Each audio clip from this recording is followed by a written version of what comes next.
Welcome back to No Money Spent. Last episode, we tackled the Nick Bonino objectives and were able to trade him in for a bunch of power-up collectibles to upgrade the team. Today's video, we are going to start the Hut Champs run to see if I can finally finish a Hut Champs run in May. All right, so here we are. We'll take a look at the squad before we hop into some games. I am going to try the Overload with the sliders set from a few videos ago. We did get Gordie Howe boosted up to 97 overall, and he did get Accelerator boost, which is pretty nice. He's almost got max skating. Probably at 98, he still isn't going to get there. Maybe, I don't know. Because his shot, I actually don't even know how this card is 97 overall, to be honest. But, you know, here we are.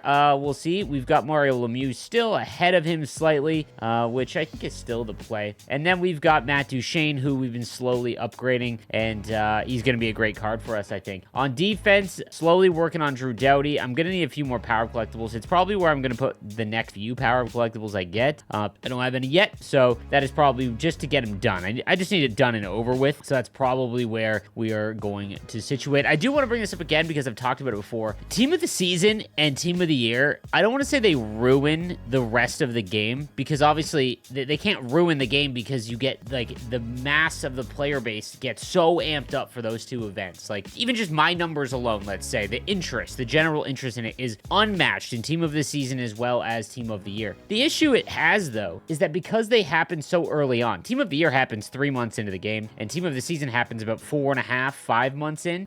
It's a year-long game. So what happens is afterwards, all the events that come out after, why are you, like, if someone's been playing all year, and, you know, a lot of people have teams like me, or if you spent money, and even if you don't, that's fine, but there's nowhere to replace any of these guys. Like, yes, I could replace them with cards that are, you know, my favorites, or new ones that come out, but why? You know, I'm not gonna move on from team of the year Matthew Tkachuk. I'm not gonna move on from team of the season Matthews, McDavid, McKinnon, Teravainen. So my team is just kind of locked in, and I don't know how to fix that other than a change in format to team of the year and team of the season. And I don't see how EA or the community would even want that because of how much money it generates. Like, even if EA doesn't, let's take the money out of the equation, players are still willing to spend money during these events, so it means that we want them. So this is, you know, when I complain about something or bring something up, I'd like to have a constructive, you know, fix to it. I don't have one for this because those events aren't going away, but I don't know how to get into a situation like this other than don't make so many, but, like, these are the best cards and they're popular player. I don't know, like, it's just a very weird issue to have. The only thing I can think of is something that they do in MLB this season, and I don't even know if it's going to work. So I know that everyone thinks that I just love MLB. MLB is going through a lot of issues right now because they drastically changed how content is delivered, but they do seasons. So I would love NHL players, you know, someone that plays year round, their thoughts on, in MLB, the launch of this game happens 87 to 90 overall, okay? About a month in, they go to month and a half in, they go up to 93s, and they release a ton of 93 overall content. And then 2 or about near the end of this month, there'll be 3-month cycles. So 2 months in, they release 99s. Okay, then after 3 months, the season's reset, and you can only bring over a couple of your cards from the prior season, and then it restarts back at 87. So it's like a year-long chase in 3-month section. And while the fatigue of, like, I just grinded and I can't use all my cards, that is definitely going to be there. But you could miss a couple months and be completely fine at the start of the new season. September's going to roll around at MLB. If you don't play the entire summer, everyone is going to start back at, like, high 80 overalls. And I'm just very curious to see how it plays out. And I would love NHL players' perspective that don't play MLB's thoughts on if that would work or how they would implement it. But let's get into some Hut Champ. Also want to bring up a random shower I guess shower thought. Anyone else get some random, like, creative ideas in the shower? Also want to bring up another idea that I talked about a month ago, and that's at the start of NHL 25. What I'd like to do for No Money Spent is set, like, benchmarks. So one of them would be, like, get 1 million coins as fast as possible at launch of the game, just to see how long it would take me to do it. And I'm wondering if that would be something that people would be interested in, or if it's, like, whatever. So, like, something like just taking tradable rewards, like, everything in mind to get 1 million coins as fast as possible. I'd love to see how that would play out. I'll be honest with you, making content this year, full No Money Spent, there were times where I felt like other creators or other players, they're doing these huge pack openings, and I'm like, I'm not being able to pull all these cards or use all these cards, and there's a little FOMO. And even as a creator, I didn't know if it was a good business decision, because for the most part, I would spend a couple grand on my team so that you guys could see all all the cards in action. But it's been so much fun. I talked to my friend about this. If you have 10 hours a week to play, 10 hours throughout the entire week, and a lot of people don't, but let's say you have 10 or more hours in a week, there is no reason to spend money on any Ultimate Team mode unless it's a specific card from your specific favorite team. So I would think like, I'm trying to think of an example.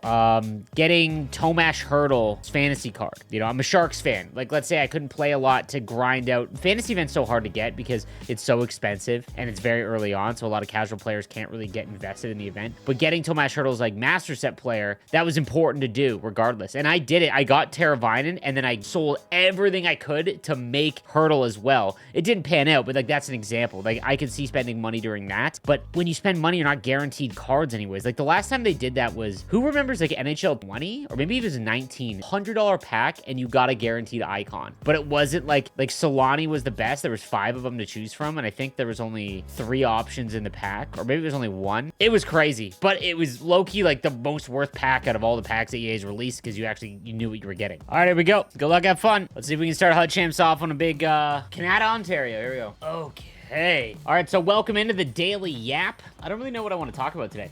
Oh, man. Calvin Pickard for the Edmonton Oilers. What a series that's turning out to be, you know?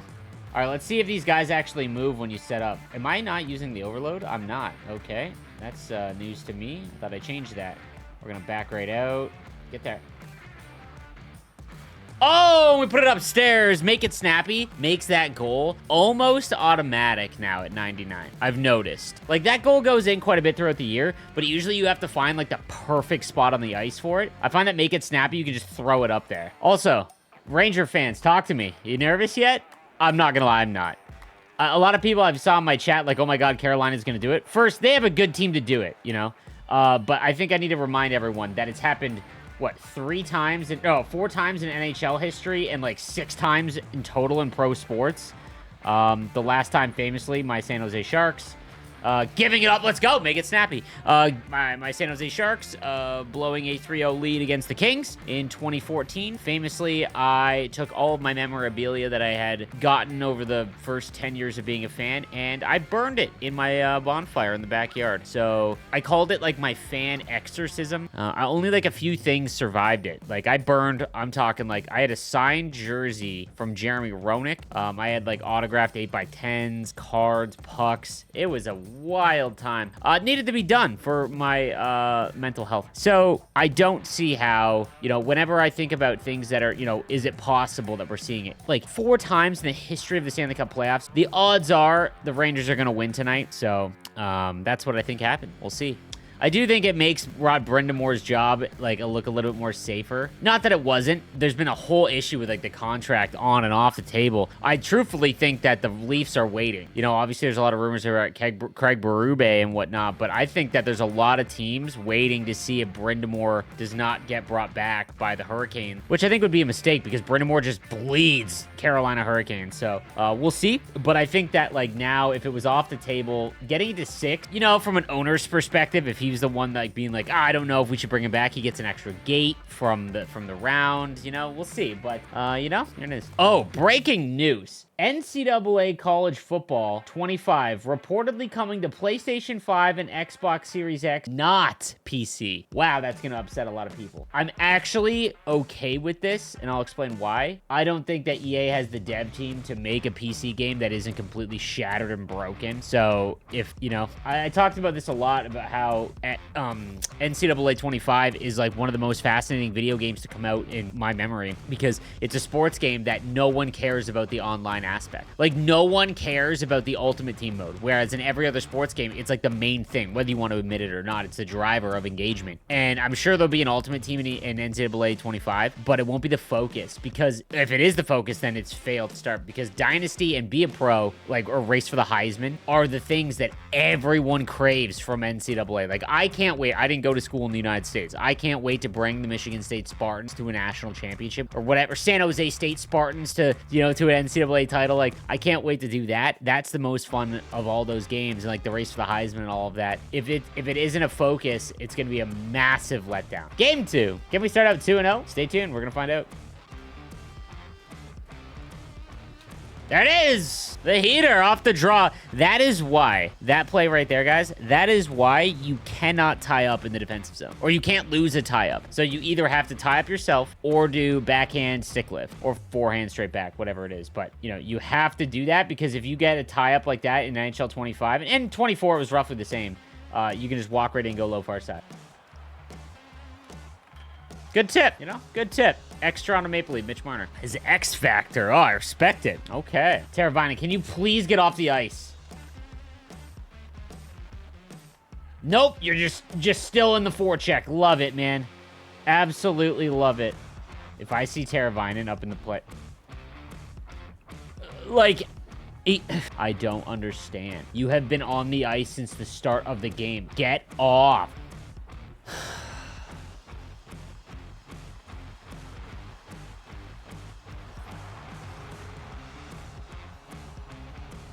Literally fought with my own player the entire period to get him off the ice, stuck out there with no energy, and my goalie just walks one in. Ice time.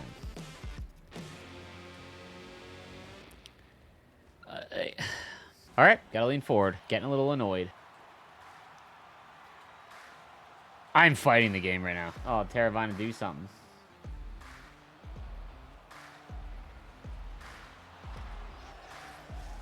Well, I mean, he did get the assist there, so, I mean, all is forgiven, but that brutal first period. I don't know how I didn't get the puck there.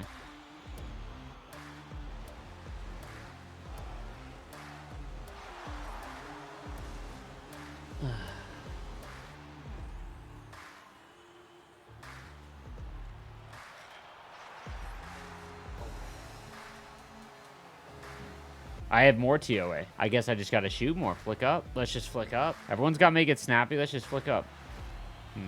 He's just backhanding straight back, too. This is nuts. Right when he gets in. Let's go, man. Flick up, boys. Just flick up. Please get that. Dude, I don't know how I'm not getting that puck at the point, man. Like, why is the pocheck not working there? I don't understand that. Let's go, man. All right, one more. Come on, man. Actually, we're going to take a timeout here. 33 shots in 7 minutes time on attack. Let's go, man. All right. Teravainen making up for a brutal first period. Oh, my goodness. Let's get the dub here and escape this. No. Oh, you've got to be joking. Dude, this game is just fighting me tooth and nail. Somehow we're going to overtime. What were the final stats after that? 35 shots in 8 minutes time on attack. 20 shots on 11. Do it again, man. It's funny because, like, just shooting a ton, nothing wrong with that strategy. But there's going to be games where you don't get possession back, right? Like, that's why you see a lot of top-end guys, they don't shoot the puck as much because they're waiting for, like, the high danger chance. Sometimes, like, you're just gonna get guys like this that just shoot the puck the second they get across the line, and it's not gonna they're not gonna get anything out of it, right? I didn't think I was gonna get there first. Oh, go. Game! Oh my goodness. Like I said, man, there's nothing wrong with playing like that. It's just very frustrating because sometimes you know that, like, I win this game like 6-1 because those shots don't go in or you don't get possession on them. But hey, this guy played a heck of a game. 35 shots in 8 minutes time on attack is crazy. And he almost won. He almost won. What did Teravainen finish with in terms of time on attack? Or 30 minutes. That means he played 7 minutes a period for periods 2 and 3 and in overtime. He played 14 in the first. Well, we escaped. Let's see how we finish the run.